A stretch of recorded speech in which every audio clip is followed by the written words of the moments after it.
war crimes and crimes against humanity. The UN Independent International Commission of Inquiry has concluded that genocide is being committed in Gaza. The rigorous Commission of Inquiry report underscores the growing consensus around the ongoing atrocity in Israel's genocidal campaign in Gaza. Genocidal government. A genocidal war. A genocide. Genocide. Genocide. I give the floor to United Nations Watch. Chair, the United Nations was intended to be the chief guarantor of international law, and this Council, the principal guardian of human rights.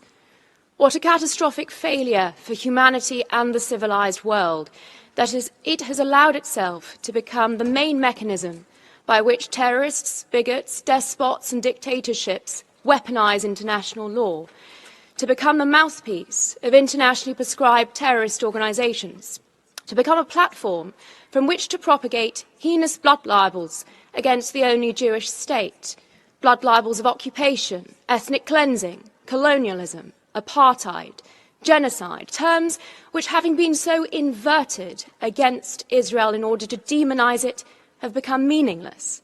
This Council has become the world's most prolific disinformation laundering facility, because when so-called human rights organizations openly publish Hamas propaganda, they depend on this Council, its commissions, its rapporteurs, to repeat those lies. They depend on that disinformation being parroted by the UN General Assembly, the ICC, the ICJ.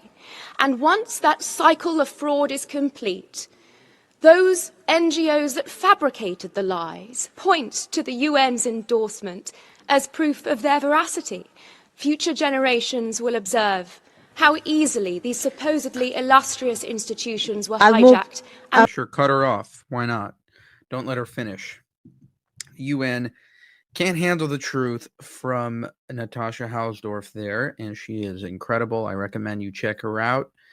I want to say, this is directly, I'm making this video directly after the terrible Manchester attack against Jews at a synagogue on Yom Kippur, which is the Jewish high holiday, in which I believe 2 were murdered and multiple others injured. There are other details coming out right now, but it's insane, and there are pro-Palestine marches happening as we speak in Manchester, like directly after. Crazy.